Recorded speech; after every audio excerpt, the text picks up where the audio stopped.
Hi hello నమస్తే welcome back to our channel Lavanya homely food and blogs అండి. నేను మీ లావణ్యని. ఫస్ట్ టైం నా ఛానల్ చూసినట్లయితే సబ్స్క్రైబ్ చేసుకోండి, ఓకేనా. ఇక్కడైతే ఎగ్ రోస్టెడ్ కర్రీ అయితే ప్రిపేర్ చేశానండి. చాలా అంటే చాలా టేస్టీగా ఉంటుంది. ఇదైతే మా మమ్మీ ప్రిపేర్ చేసింది. సో నేనైతే వీడియో తీసుకున్నాను. ఇది ఏ విధంగా ప్రిపేర్ చేశాననేది ఇప్పుడైతే వీడియోకి అయితే వెళ్ళిపోదామండి. ఇది రైస్లోకి చాలా బాగుంటుంది, చాలా అంటే చాలా టేస్టీగా ఉంటుంది. దీన్ని ఎలా ప్రిపేర్ చేశానో ఇప్పుడు చూద్దాము.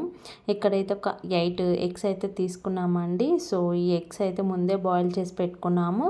సో ఇక్కడైతే ఒక ప్యాన్ తీసుకొని దాంట్లో ఆయిల్ వేసుకున్నాను. ఒక టూ టేబుల్ స్పూన్స్ ఆయిల్ వేసుకొని దాంట్లో జీరా అయితే యాడ్ చేశానండి, 1/2 స్పూన్స్. నెక్స్ట్ బాయిల్డ్ ఎగ్స్ అయితే యాడ్ చేశాను. సో ఈ ఎగ్స్ అనేది మంచిగా ఫ్రై చేసుకోవాలండి ఆయిల్లో. సో దీంట్లో కొద్దిగా కరివేపాకు అయితే యాడ్ చేయాలి అండి. కరివేపాకు వేసుకోవడం వల్ల టేస్ట్ బాగుంటుంది, ఫ్లేవర్ కూడా చాలా బాగుంటుంది.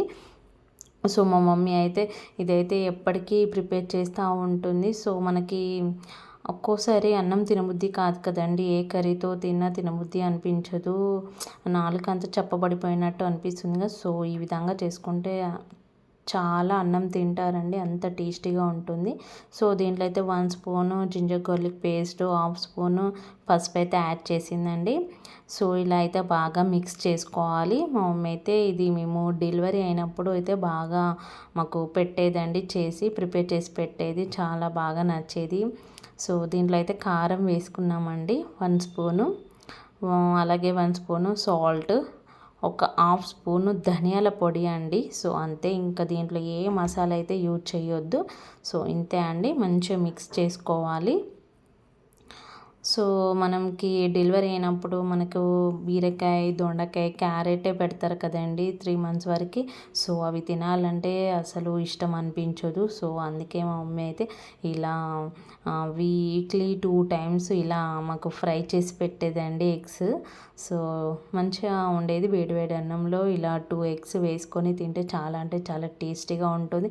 మనం తినే దానికంటే ఒక 2 ముద్దలు ఎక్కువ తింటామండి ఇలా చేసుకొని తింటే. సో మా మమ్మీ అయితే ఇలా ప్రిపేర్ చేసి పెట్టేది. ఇంకా చెప్పాలంటే చాలా అంటే చాలా బెనిఫిట్స్ ఉంటాయండి. బాయిల్డ్ ఎగ్స్ వైట్గా ఉంటే ఎవరు తినరు కదండి. సో ఇలా ఫ్రై చేసుకొని తింటే చాలా మంచిది, చాలా టేస్టీగా కూడా ఉంటుంది. రైస్లోకి చాలా అంటే చాలా బాగుంటుంది. మీరు కూడా తప్పకుండా ట్రై చేయండి. ట్రై చేసి ఎలా వచ్చిందో నాకు కామెంట్ బాక్స్లో కామెంట్ చేయండి. వీడియో నచ్చినట్లయితే లైక్ చేయండి, షేర్ చేయండి, ఛానల్ని సబ్స్క్రైబ్ చేసుకోండి. Thanks for watching. ఓకే అండి, బాయ్.